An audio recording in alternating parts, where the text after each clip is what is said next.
नमस्कार दोस्तों, आज की इस मीनिंगफुल जर्नी में आपका स्वागत है, जहां हम सिर्फ किताबों की समरी नहीं करते, बल्कि आइडियाज को लाइफ से जोड़ते हैं, थॉट्स को इमोशन से कनेक्ट करते हैं और नॉलेज को प्रैक्टिकल एक्शन में बदलते हैं। ये चैनल उन लोगों के लिए है जो मनी को सिर्फ कमाना नहीं, बल्कि समझना चाहते हैं, जो फाइनेंशियल फ्रीडम का सपना देखते हैं, लेकिन शुरुआत कहां से करें ये नहीं जानते, जो अपने फ्यूचर को सिक्योर करना चाहते हैं पर प्रेजेंट की कंफ्यूजन में उलझे हुए हैं। आज का हमारा वीडियो एक ऐसी किताब पर आधारित है जिसने लाखों यंग इंडियंस के मनी माइंडसेट को बदल दिया है। The money guide by Anushka Rathore. ये सिर्फ एक फाइनेंस बुक नहीं है, बल्कि एक गाइड है जो बताती है कि सैलरी चाहे कम हो या ज्यादा, स्मार्ट डिसीजंस लेकर आप अपने मनी को ग्रो कर सकते हैं। ये किताब आपको सिखाती है कि इन्वेस्टमेंट कोई रॉकेट साइंस नहीं है, स्टॉक्स डराने वाले नहीं है, सिर्फ बोरिंग नहीं है, और फाइनेंशियल प्लानिंग बुजुर्गों का टॉपिक नहीं, बल्कि हर यंग पर्सन की रिस्पॉन्सिबिलिटी है। हम अक्सर सोचते हैं कि पैसा आएगा तब इन्वेस्ट करेंगे, सैलरी बढ़ेगी तब प्लानिंग करेंगे, थोड़ा सेटल हो जाए फिर सोचेंगे, लेकिन यही सोच हमें सालों पीछे कर देती है। इस वीडियो में हम समझेंगे कि क्यों अर्ली इन्वेस्टिंग आपकी लाइफ की सबसे पावरफुल हैबिट बन सकती है, क्यों कंपाउंडिंग को दुनिया का 8वां अजूबा कहा जाता है, और कैसे छोटी छोटी फाइनेंशियल हैबिट्स आपके फ्यूचर को कंप्लीटली ट्रांसफॉर्म कर सकती है। ये समरी आपको बताएगी कि बजटिंग कैसे करें बिना स्ट्रेस्ड हुए, सेविंग्स को पनिशमेंट की तरह नहीं बल्कि सेल्फ रिस्पेक्ट की तरह कैसे देखें, और मनी डिसीजंस इमोशन से नहीं क्लैरिटी से कैसे लें। आप जानेंगे कि mutual funds, SIP, stocks, emergency fund, insurance, ये सब टर्म्स सिर्फ सुनने के लिए नहीं, बल्कि अप्लाई करने के लिए है। और सबसे खास बात, ये सब इतनी सिंपल लैंग्वेज में समझाया गया है कि फाइनेंस अब बोरिंग नहीं, एम्पावरिंग लगेगा। अगर आपने कभी सोचा है कि काश मुझे ये सब पहले पता होता, तो ये वीडियो आपके लिए है। अगर आप चाहते हैं कि आपके पैसे आपके लिए काम करें, न कि आप पूरी जिंदगी पैसों के पीछे भागते रहें, तो ये वीडियो आपके लिए है। अगर आप अपने फाइनेंशियल डिसीजंस को लक पर नहीं, नॉलेज पर लेना चाहते हैं, तो ये वीडियो आपके लिए है। तो चलिए, इस वीडियो के माध्यम से हम द मनी गाइड की सीख को अपनी जिंदगी से जोड़ते हैं और एक ऐसा मनी माइंडसेट बनाते हैं जो हमें सिर्फ रिच नहीं, फाइनेंशियली वाइज बनाए। आइए सीखते हैं, समझते हैं और अपने फ्यूचर को बेहतर बनाते हैं। चैप्टर 1, मनी, माइंडसेट और मिस्टेक्स। कभी आपने सोचा है कि पैसा कमाने के बाद भी मन में इनसिक्योरिटी क्यों बनी रहती है? क्यों सैलरी आने के कुछ दिनों बाद ही स्ट्रेस शुरू हो जाता है? क्यों हम बार बार वही फाइनेंशियल मिस्टेक्स दोहराते हैं, जिनके कारण हम आगे बढ़ने की बजाय वही के वही खड़े रह जाते हैं? असल समस्या पैसे की कमी नहीं, बल्कि मनी को देखने के हमारे नजरिए की कमी है। जब तक माइंडसेट क्लियर नहीं होता, तब तक इनकम कितनी भी बढ़ जाए, स्टेबिलिटी महसूस नहीं होती। बचपन से हमें सिखाया जाता है कि पैसा बचाओ, फिजूल खर्च मत करो, स्टॉक्स में पैसा डूब जाता है, लोन लेना बुरी बात है। ये सारी बातें हमारी सोच का हिस्सा बन जाती है। हम बिना सोचे इन्हीं बिलीव्स के आधार पर डिसीजंस लेने लगते हैं। कई लोग सैलरी बढ़ने के साथ लाइफस्टाइल भी बढ़ा लेते हैं, लेकिन सेविंग्स नहीं बढ़ती। कुछ लोग इन्वेस्टिंग से डरते हैं क्योंकि उन्होंने किसी और की लॉस स्टोरी सुन रखी होती है। कुछ लोग हर ट्रेंडिंग चीज में पैसा लगा देते हैं क्योंकि उन्हें एफओएमओ होता है। यही छोटी छोटी सोच आगे चलकर बड़ी फाइनेंशियल मिस्टेक्स बन जाती है। मनी सिर्फ नंबर्स का खेल नहीं है, ये इमोशंस का खेल है। जब हम स्ट्रेस में होते हैं तो इम्पल्सिव शॉपिंग करते हैं, जब खुश होते हैं तो सेलिब्रेशन के नाम पर ओवर स्पेंड कर देते हैं, जब डरते हैं तो इन्वेस्टमेंट से दूर भागते हैं, जब लालच आता है तो बिना समझे रिस्की डिसीजंस ले लेते हैं। हमारे डिसीजंस लॉजिक से कम, इमोशन से ज्यादा ड्रिवन होते हैं, और यही वजह है कि कई बार एजुकेटेड लोग भी मनी मैटर्स में गलतियां कर बैठते हैं। सोचिए, अगर कोई व्यक्ति हर महीने अच्छा कमाता है, लेकिन महीने के अंत में उसे पता ही नहीं चलता कि पैसा कहाँ गया, तो समस्या इनकम की नहीं, अवेयरनेस की है। अगर कोई व्यक्ति इन्वेस्टिंग शुरू ही नहीं करता क्योंकि उसे लगता है कि अभी तो कम कमा रहा हूं, बाद में शुरू करूंगा, तो ये डिले उसकी सबसे बड़ी गलती बन जाती है। समय किसी का इंतजार नहीं करता, लेकिन कंपाउंडिंग समय का सबसे बड़ा जादू है। जो लोग जल्दी समझ जाते हैं वे धीरे धीरे फाइनेंशियली फ्री होने लगते हैं। हम अक्सर मनी को टेंशन का कारण मान लेते हैं, जबकि सही अंडरस्टैंडिंग हो तो यही मनी फ्रीडम का रास्ता बन सकता है। फर्क सिर्फ इतना है कि हम उसे कैसे देखते हैं। अगर पैसा हमारे लिए सिर्फ खर्च करने की चीज है तो वो हमेशा कम पड़ेगा। अगर पैसा हमारे लिए एक टूल है जो फ्यूचर को सिक्योर कर सकता है, तो वही पैसा हमारी जिंदगी बदल सकता है। गलतियां करना गलत नहीं है, लेकिन उन गलतियों को समझे बिना आगे बढ़ना सबसे बड़ी भूल है। कई बार हम दूसरों की लाइफ देखकर अपने फाइनेंशियल डिसीजंस लेते हैं। किसी ने कार खरीदी तो हमें भी चाहिए, किसी ने फॉरेन ट्रिप की तो हमें भी जाना है, किसी ने क्रिप्टो में इन्वेस्ट किया तो हमें भी करना है। बिना अपनी कैपेसिटी, गोल्स और रिस्क समझे डिसीजंस लेना हमें अंदर से कमजोर कर देता है। सच तो यह है कि फाइनेंशियल जर्नी नंबर से पहले माइंडसेट से शुरू होती है। जब तक हम मनी को लेकर अपने बिलीफ्स, फियर्स और हैबिट्स को पहचान नहीं लेते, तब तक हम सही दिशा में कदम नहीं बढ़ा पाते। अवेयरनेस ही पहला स्टेप है जो हमें मिस्टेक से लर्निंग की तरफ ले जाता है। जब हम समझ जाते हैं कि पैसा कमाना ही काफी नहीं, उसे समझना भी जरूरी है, तभी हम फाइनेंशियली मैच्योर बनते हैं। मनी को लेकर क्लैरिटी आ जाए तो डिसीजंस आसान हो जाते हैं, गिल्ट खत्म हो जाता है, फियर कम हो जाता है और कॉन्फिडेंस बढ़ने लगता है। तब पैसा स्ट्रेस नहीं, सपोर्ट बन जाता है। तब हर अर्निंग सिर्फ खर्च का जरिया नहीं, बल्कि फ्यूचर बिल्डिंग का अवसर बन जाती है। यही अंडरस्टैंडिंग धीरे धीरे एक ऐसा माइंडसेट बनाती है जो हमें फाइनेंशियली स्टेबल, इमोशनली सिक्योर और मेंटली पीसफुल बनाता है। चैप्टर 2, बजट और खर्च का नियंत्रण। हम में से ज्यादातर लोग मनी को अर्न करने में इतने बिजी हो जाते हैं कि उसे संभालने की कला सीख ही नहीं पाते। महीने की शुरुआत में सैलरी अकाउंट में आती है तो एक अजीब सी खुशी महसूस होती है, और महीने के आखिर तक वही अकाउंट हमें साइलेंटली याद दिलाता है कि प्लानिंग कहीं ना कहीं छूट गई।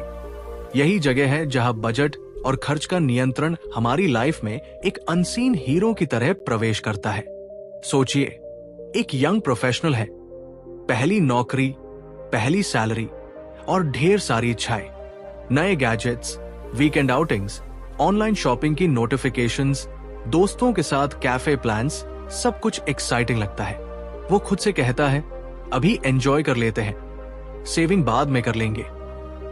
लेकिन धीरे धीरे उसे महसूस होता है कि हर महीने पैसे आते हैं और बिना कोई ट्रेस छोड़े चले भी जाते हैं।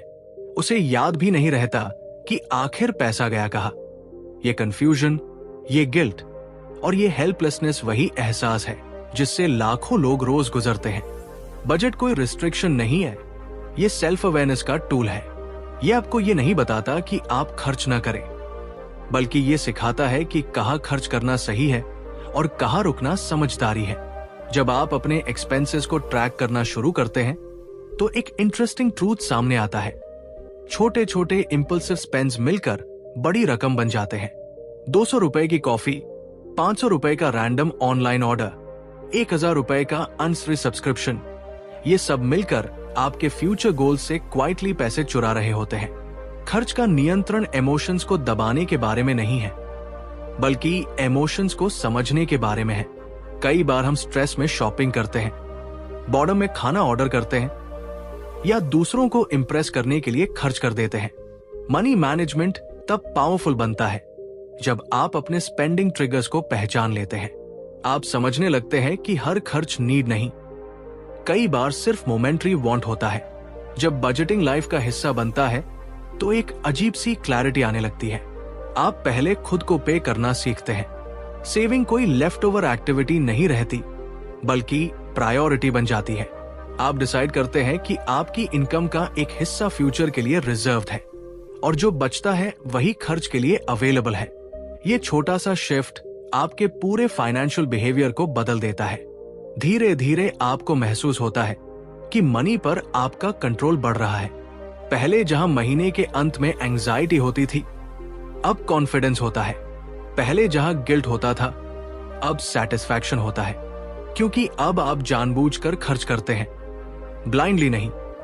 आप अपने गोल्स को सामने रखकर डिसीजंस लेते हैं, चाहे वो इमरजेंसी फंड बनाना हो, ट्रैवल प्लान करना हो या इन्वेस्टमेंट की शुरुआत। बजट बनाना कागज पर नंबर्स लिखना नहीं, बल्कि अपने फ्यूचर को शेप करना है। ये एक ऐसी हैबिट है जो आपको फाइनेंशियली डिसिप्लिन ही नहीं, मेंटली पीसफुल भी बनाती है।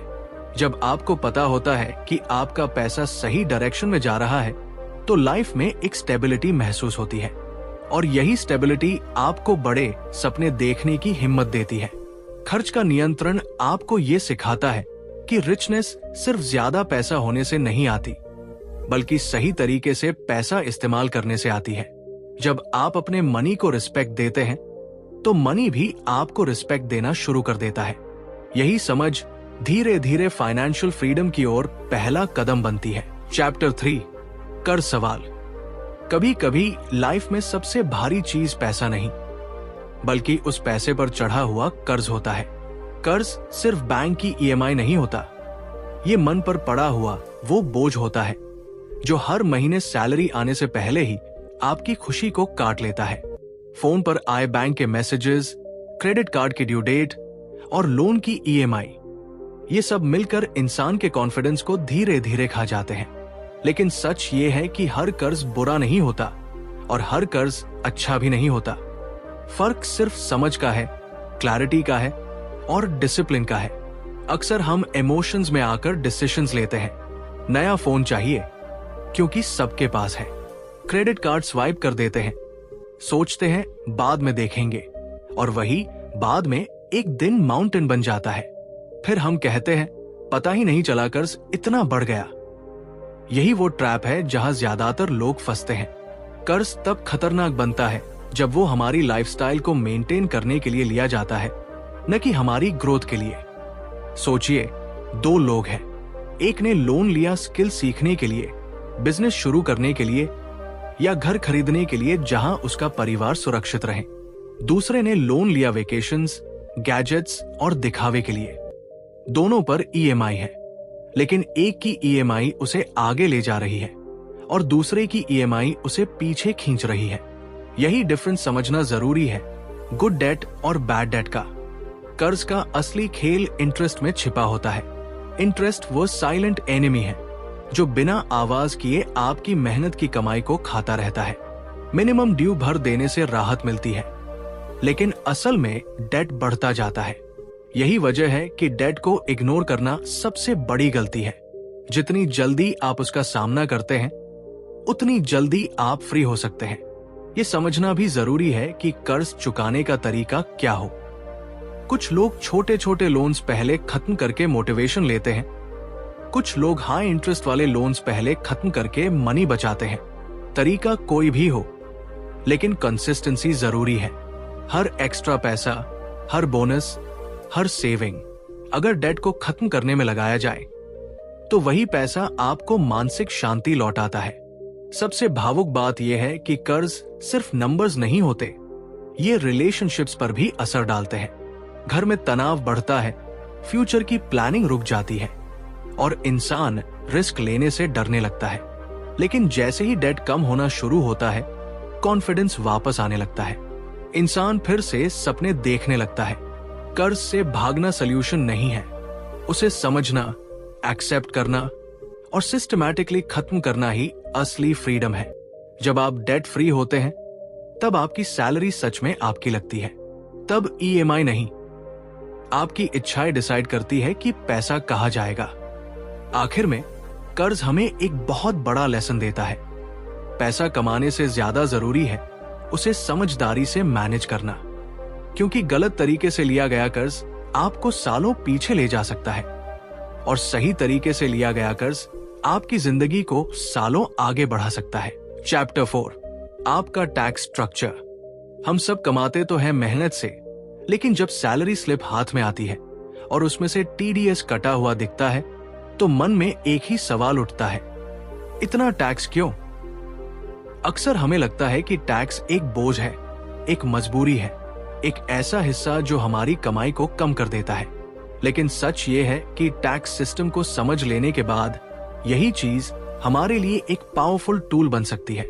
फर्क सिर्फ नॉलेज का है। जब तक टैक्स रूल्स कंफ्यूजिंग लगते हैं, हम डरते हैं, और जैसे ही क्लैरिटी आती है, हम स्मार्टर डिसीजंस लेने लगते हैं। सोचिए, 2 लोग हैं जिनकी सैलरी बराबर है। एक हर साल बिना सोचे समझे टैक्स भर देता है और दूसरा वही सैलरी होने के बावजूद लीगल डिडक्शंस, एग्जेम्पशंस और सही रेजीम चुनकर हजारों रुपए बचा लेता है। कमाई दोनों की बराबर, लेकिन समझ अलग। यही समझ फाइनेंशियल विजडम की शुरुआत है। ओल्ड टैक्स रेजीम और न्यू टैक्स रेजीम के बीच का चुनाव भी कुछ ऐसा ही है। एक तरफ कई डिडक्शंस और एग्जेम्पशंस का रास्ता है, दूसरी तरफ सिंप्लीफाइड स्लैब्स का। सही चुनाव इस बात पर डिपेंड करता है कि आपकी investments, insurance, home loan, HRA जैसी चीजें कितनी हैं। अगर ये क्लैरिटी नहीं है तो हम अक्सर गलत ऑप्शन चुन लेते हैं और साल भर उसकी कीमत चुकाते हैं। HRA, 80C, 80D, NPS, home loan interest, education loan, ये सिर्फ टर्म्स नहीं है, बल्कि ऐसे डोर्स है जिनसे लीगली टैक्स बचाया जा सकता है। लेकिन ज्यादातर लोग इन डोर्स को जानते ही नहीं, या फिर जानते हैं तो यूज करना नहीं जानते। कई लोग साल के आखिरी महीने में पैनिक मोड में इन्वेस्टमेंट करते हैं, सिर्फ इसलिए क्योंकि उन्हें एचआर से मेल आया होता है कि टैक्स प्रूफ सबमिट करें। उस समय लिया गया डिसीजन अक्सर जल्दबाजी का होता है, प्लानिंग का नहीं। असली समझ यह है कि टैक्स सेविंग साल के अंत में नहीं, साल की शुरुआत में प्लान की जाती है।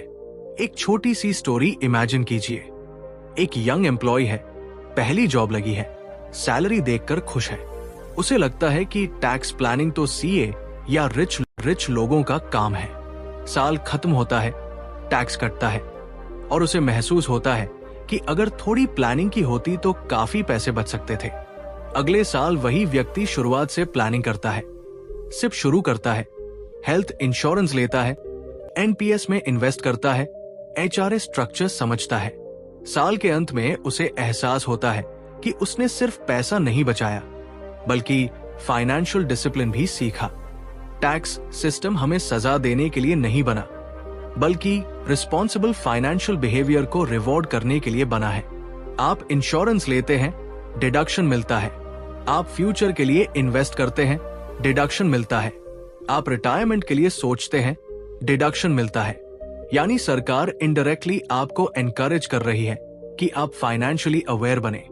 जब टैक्स स्ट्रक्चर समझ में आ जाता है तो सैलरी स्लिप डराने वाली नहीं लगती, बल्कि एक स्ट्रैटेजी शीट जैसी लगती है। आप हर कंपोनेंट को समझते हैं, बेसिक पे, एचआरए, अलाउंसेस, डिडक्शंस, और जानते हैं कि कहां सुधार की गुंजाइश है। तब टैक्स कोई बोझ नहीं, बल्कि एक प्लान्ड सिस्टम बन जाता है, जिसमें नॉलेज के साथ चलने वाला व्यक्ति हमेशा फायदे में रहता है। आखिर में बात सिर्फ टैक्स बचाने की नहीं है, बल्कि अपने हार्ड अर्न्ड मनी का सम्मान करने की है। जब आप टैक्स रूल्स को समझते हैं तो आप अपनी कमाई को ब्लाइंडली जाने नहीं देते। आप अवेयर बनते हैं, रिस्पॉन्सिबल बनते हैं और फाइनेंशियली स्मार्टर बनते हैं। यही अवेयरनेस धीरे धीरे फाइनेंशियल फ्रीडम की तरफ ले जाती है, जहां डिसीजंस फियर से नहीं, क्लैरिटी से लिए जाते हैं। चैप्टर 5, लाइफ, हेल्थ और सिक्योरिटी। कभी आपने सोचा है कि हम अपने फ्यूचर के लिए कितनी प्लानिंग करते हैं, लेकिन एक ऐसी प्लानिंग को अक्सर टाल देते हैं जो सबसे ज्यादा जरूरी होती है, अपनी लाइफ और हेल्थ की सिक्योरिटी। हम सपनों के लिए सेविंग्स करते हैं, गोल्स के लिए इन्वेस्टमेंट्स करते हैं, लेकिन जब बात इंश्योरेंस की आती है तो उसे एक्स्ट्रा एक्सपेंस समझकर इग्नोर कर देते हैं। यही वो गलती है जो मुश्किल समय में सबसे भारी पड़ती है। जरा एक पल के लिए इमेजिन कीजिए, एक सामान्य परिवार, सब कुछ ठीक चल रहा है, इनकम स्टेबल है, बच्चे पढ़ रहे हैं, ईएमआई चल रही है, वीकेंड पर बाहर जाना, छोटे छोटे ड्रीम्स पूरे करना, लाइफ स्मूथ लग रही है। अचानक एक मेडिकल इमरजेंसी आ जाती है। हॉस्पिटल के bills, tests, medicine, ICU charges और कुछ ही दिनों में सालों की सेविंग्स खत्म हो जाती है। उस समय रिग्रेट यही होता है, काश पहले इंश्योरेंस ले लिया होता। यहीं पर लाइफ और हेल्थ इंश्योरेंस की असली वैल्यू समझ आती है। इंश्योरेंस कोई लक्जरी नहीं है, ये एक सेफ्टी नेट है जो आपके फैमिली को फाइनेंशियल शॉक से बचाता है। लाइफ इंश्योरेंस का मतलब सिर्फ पॉलिसी लेना नहीं है, बल्कि ये प्रॉमिस है कि अगर आप नहीं रहे तो भी आपके परिवार के सपने अधूरे नहीं रहेंगे। उनकी पढ़ाई, घर का खर्च, फ्यूचर प्लान्स सब सुरक्षित रहेंगे। ये एक इमोशनल डिसीजन भी है, क्योंकि इसमें लव, रिस्पॉन्सिबिलिटी और केयर छिपी होती है। हेल्थ इंश्योरेंस की बात करें तो ये आज के टाइम में और भी ज्यादा जरूरी हो गया है। मेडिकल कॉस्ट्स हर साल बढ़ रहे हैं। एक छोटी सर्जरी भी लाखों में पहुंच जाती है। ऐसे में अगर हेल्थ कवर नहीं है तो बीमारी सिर्फ शारीरिक तकलीफ नहीं देती, बल्कि फाइनेंशियल स्ट्रेस भी दे जाती है। हेल्थ इंश्योरेंस आपको ये फ्रीडम देता है कि आप ट्रीटमेंट पर फोकस करें, बिल्स पर नहीं। बहुत लोग इंश्योरेंस पॉलिसीज को इन्वेस्टमेंट समझ लेते हैं, रिटर्न्स ढूंढते हैं, मैच्योरिटी अमाउंट देखते हैं, लेकिन असल में इंश्योरेंस का काम रिटर्न्स देना नहीं, रिस्क को कवर करना है। यह प्रॉफिट के लिए नहीं, प्रोटेक्शन के लिए होता है। जब यह क्लैरिटी आती है तभी सही पॉलिसी चुनना आसान होता है। सोचिए, अगर आपके साथ कुछ अनएक्सपेक्टेड हो जाए तो क्या आपके परिवार को पैसे के लिए किसी के सामने हाथ फैलाना पड़े? क्या उन्हें अपने ड्रीम्स कॉम्प्रोमाइज करने पड़े? इंश्योरेंस इस सवाल का जवाब नहीं बनाता है। ये डिग्निटी को प्रोटेक्ट करता है, सेल्फ रिस्पेक्ट को बचाता है और टफ टाइम में सहारा बनता है। फाइनेंशियल प्लानिंग सिर्फ पैसे बढ़ाने का नाम नहीं है, बल्कि उन पैसों को सुरक्षित रखने का भी नाम है। लाइफ और हेल्थ इंश्योरेंस वही इनविजिबल शील्ड है जो दिखता नहीं, लेकिन मुश्किल समय में सबसे मजबूत दीवार बनकर खड़ा रहता है। जब हम अपने परिवार से प्यार करते हैं तो सिर्फ उनके साथ समय बिताना ही काफी नहीं होता, उनके फ्यूचर को सिक्योर करना भी उतना ही जरूरी होता है। इंश्योरेंस लेना फियर से ड्रिवन डिसीजन नहीं, बल्कि लव से ड्रिवन डिसीजन है। यह बताता है कि आप आज भी रिस्पॉन्सिबल हैं और कल के लिए भी प्रिपेयर्ड है। चैप्टर 6, भविष्य के अनिश्चित समय के लिए बचत। जिंदगी हमें कभी नोटिस देकर चैलेंजेस नहीं देती। एक दिन सब कुछ नॉर्मल होता है, जॉब, रूटीन, प्लान्स, ड्रीम्स, और अगले ही दिन एक फोन कॉल, एक मेडिकल रिपोर्ट या कंपनी का एक ईमेल पूरी दुनिया हिला देता है। ऐसे समय में सबसे ज्यादा चोट सिर्फ हालात नहीं देते, बल्कि ये एहसास देता है कि काश मैंने पहले से कुछ बचा कर रखा होता। यही भावना इस विचार का केंद्र है कि भविष्य के अनिश्चित समय के लिए बचत क्यों जरूरी है। हम अक्सर सेविंग्स को पोस्टपोन करते रहते हैं। कभी सोचते हैं सैलरी कम है, कभी सोचते हैं अभी एंजॉय करने का टाइम है, कभी कहते हैं कि जब इनकम बढ़ेगी तब बचत करेंगे। लेकिन अनिश्चित समय इनकम देखकर नहीं आता, वो बस आता है, और तब ये नहीं देखता कि आपके बैंक अकाउंट में कितनी प्लानिंग है। इमरजेंसी सिचुएशंस लॉजिक नहीं, प्रिपेयर्डनेस मांगती है। कल्पना कीजिए, अचानक जॉब चली जाए, ईएमआई चल रही हो, घर का किराया देना हो, फैमिली की जिम्मेदारियां हो। उस मोमेंट में सबसे बड़ा डर ये नहीं होता कि जॉब चली गई, बल्कि ये होता है कि अगले महीने का खर्च कैसे चलेगा। अगर उस समय आपके पास 5-6 महीनों का इमरजेंसी फंड हो तो वही सिचुएशन पैनिक से पीस में बदल जाती है। फर्क सिर्फ पैसे का नहीं होता, फर्क मेंटल स्टेबिलिटी का होता है। आप प्रेशर में आकर गलत डिसीजंस नहीं लेते, आप कामली नेक्स्ट स्टेप सोच पाते हैं। मेडिकल इमरजेंसी तो और भी अचानक आती है। हॉस्पिटल बिल्स इमोशन से नहीं, कैश से सेटल होते हैं। उस समय सेविंग्स आपका सबसे बड़ा सपोर्ट सिस्टम बनती है। ये फंड सिर्फ पैसों का रिजर्व नहीं होता, ये आपकी डिग्निटी, कॉन्फिडेंस और सेल्फ रिस्पेक्ट का रिजर्व होता है। आप किसी से उधार मांगने की मजबूरी से बच जाते हैं। आप हेल्प के लिए हाथ फैलाने के बजाय अपने ही एफर्ट्स पर खड़े रह पाते हैं। बहुत लोग इन्वेस्टमेंट की बात करते हैं, स्टॉक्स, म्यूचुअल फंड्स, सिप, लेकिन उससे पहले एक साइलेंट हीरो होता है जिसे अक्सर इग्नोर कर दिया जाता है, emergency fund. Investment future growth के लिए होता है, लेकिन इमरजेंसी फंड प्रेजेंट प्रोटेक्शन के लिए होता है। इन्वेस्टमेंट मार्केट पर डिपेंड करता है, इमरजेंसी फंड सर्टेनिटी पर। यह सोच बदलनी पड़ती है कि बचत लेफ्ट ओवर पैसे से होगी। सच ये है कि बचत पहले की जाती है, खर्च बाद में। जब आप हर महीने अपनी इनकम का एक हिस्सा अलग रखते हैं बिना उसे छुए, तब धीरे धीरे एक ऐसी फाइनेंशियल वॉल बनती है जो अनिश्चितताओं की आंधी को रोक लेती है। ये फंड लक्जरी के लिए नहीं होता, ये सर्वाइवल के लिए होता है। इसे सेविंग्स अकाउंट या लिक्विड फॉर्म में रखना इसलिए जरूरी है ताकि जरूरत पड़ने पर तुरंत एक्सेस मिल सके। इसका पर्पस रिटर्न्स कमाना नहीं, टेंशन कम करना है। आखिर में बात सिर्फ पैसों की नहीं रहती, बात उस फीलिंग की होती है जब आप खुद से कह पाते हैं, जो भी आएगा मैं संभालूंगा। यही कॉन्फिडेंस असली फाइनेंशियल फ्रीडम की शुरुआत है।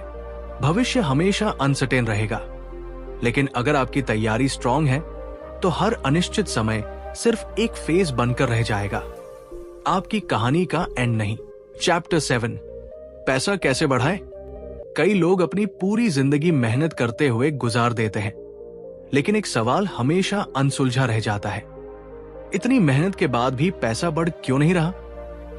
सैलरी आती है, बिल्स में चली जाती है, कुछ बचता है तो सेविंग्स अकाउंट में पड़ा रहता है, और सालों बाद भी वही बैलेंस दिखाई देता है। यहीं से सोच बदलने की जरूरत शुरू होती है। पैसा सिर्फ कमाने से नहीं बढ़ता, उसे सही जगह काम पर लगाने से बढ़ता है। यही समझ धीरे धीरे एक इंसान को अर्नर से इन्वेस्टर बनाती है। कल्पना कीजिए, 2 दोस्त हैं, दोनों की सैलरी एक जैसी है। एक हर महीने थोड़ा थोड़ा पैसा बचाकर बैंक में रखता है क्योंकि उसे रिस्क से डर लगता है। दूसरा वही पैसा सिप में लगाता है, म्यूचुअल फंड्स में इन्वेस्ट करता है, थोड़ा इक्विटी समझता है, मार्केट को सीखता है। 5 साल बाद पहला दोस्त अभी भी सेफ महसूस कर रहा है, लेकिन उसका पैसा वही का वही है। दूसरा दोस्त स्मार्ट महसूस कर रहा है क्योंकि उसका पैसा उसके लिए काम कर रहा है। फर्क सिर्फ सोच का था, money parked versus money invested. पैसा बढ़ाने का असली खेल कंपाउंडिंग से शुरू होता है। जब आपका पैसा प्रॉफिट कमाता है और वही प्रॉफिट फिर से इन्वेस्ट होकर नया प्रॉफिट बनाता है, तब ग्रोथ दिखाई देती है। शुरुआत छोटी हो सकती है, 1000 रुपए से भी, लेकिन कंसिस्टेंसी बड़े मिरेकल्स करती है। समय यहां सबसे बड़ा हीरो बन जाता है। जितना जल्दी शुरुआत, उतना बड़ा फायदा। यही वजह है कि अर्ली इन्वेस्टिंग को फाइनेंशियल सुपर पावर कहा जाता है। यह समझना भी जरूरी है कि इन्वेस्टमेंट कोई गैम्बलिंग नहीं है, ये कैलकुलेटेड डिसीजन है जहां गोल्स, टाइम हराइजन और रिस्क एपेटाइट को ध्यान में रखा जाता है। शॉर्ट टर्म के लिए अलग अप्रोच, लॉन्ग टर्म के लिए अलग स्ट्रैटेजी। सिप इसीलिए पावरफुल है क्योंकि ये मार्केट के अप्स एंड डाउन्स को स्मूथ कर देता है। आपको परफेक्ट टाइम खोजने की जरूरत नहीं, टाइम इन द मार्केट ही असली सीक्रेट है। कई लोग सोचते हैं कि इन्वेस्टिंग के लिए बहुत नॉलेज चाहिए, बहुत पैसा चाहिए या बहुत एक्सपीरियंस चाहिए, लेकिन सच्चाई यह है कि आपको बस सही दिशा और थोड़ी डिसिप्लिन चाहिए। Mutual funds, index funds, equity, debt instruments, ये सब टूल्स हैं जिनका मकसद एक ही है, आपके पैसे को ग्रो करना। जब आप अपने गोल्स जैसे घर खरीदना, रिटायरमेंट प्लान करना, ट्रैवल ड्रीम्स या फाइनेंशियल फ्रीडम को सामने रखकर इन्वेस्ट करते हैं, तो इन्वेस्टमेंट इमोशनल नहीं, पर्पसफुल बन जाता है। पैसा बढ़ाना सिर्फ नंबर्स का खेल नहीं है, ये पेशेंस, ट्रस्ट और विजन का खेल है। मार्केट कभी ऊपर जाएगा, कभी नीचे आएगा, लेकिन जो इंसान पैनिक नहीं करता वही असली ग्रोथ देखता है। वेल्थ ओवरनाइट नहीं बनती, लेकिन धीरे धीरे बनती है और टिकाऊ बनती है। जब आप ये समझ लेते हैं कि पैसा बैंक में सुरक्षित नहीं बल्कि इन्वेस्टमेंट में प्रोडक्टिव है, तब आपकी फाइनेंशियल जर्नी बदल जाती है। आप सिर्फ सैलरी पर डिपेंडेंट नहीं रहते बल्कि एसेट्स बनाते हैं। एक दिन ऐसा आता है जब आपको महसूस होता है कि आप काम इसलिए कर रहे हैं क्योंकि आप करना चाहते हैं, न कि इसलिए क्योंकि आपको पैसों की जरूरत है। यही माइंडसेट एक आम इंसान को फाइनेंशियली अवेयर बनाता है। पैसा तब बढ़ता है जब आप उसे रिस्पेक्ट देते हैं, उसे आइडल नहीं रहने देते और उसे सही डायरेक्शन में फ्लो होने देते हैं। धीरे धीरे वही पैसा आपके सपनों को शेप देता है, आपकी जिंदगी को सिक्योर करता है और आपको वो कॉन्फिडेंस देता है जो सिर्फ फाइनेंशियल क्लैरिटी से आता है। चैप्टर 8, लाइफस्टाइल, गोल्स और प्रायोरिटाइजेशन। कभी आपने महसूस किया है कि हम पैसा कमाने में इतने व्यस्त हो जाते हैं कि ये भूल जाते हैं कि आखिर ये पैसा किसके लिए है? एक बेहतर लाइफ के लिए, कुछ सपनों के लिए, अपने लोगों की खुशियों के लिए। लेकिन अक्सर होता उल्टा है। लाइफस्टाइल धीरे धीरे बढ़ती जाती है, इच्छाएं जरूरत बन जाती है और गोल्स कहीं पीछे छूट जाते हैं। यही जगह है जहां समझदारी की जरूरत सबसे ज्यादा होती है, ताकि पैसा हमारे जीवन को चलाए नहीं, बल्कि हम अपने पैसों को दिशा दे सके। सोचिए एक यंग प्रोफेशनल की कहानी। पहली सैलरी आई, एक्साइटमेंट में नया phone, weekend outings, online shopping, subscriptions, सब कुछ आई डिजर्व दिस के नाम पर। महीनों बाद एहसास हुआ कि अकाउंट में बैलेंस तो है, लेकिन किसी भी बड़े गोल के लिए क्लैरिटी नहीं है।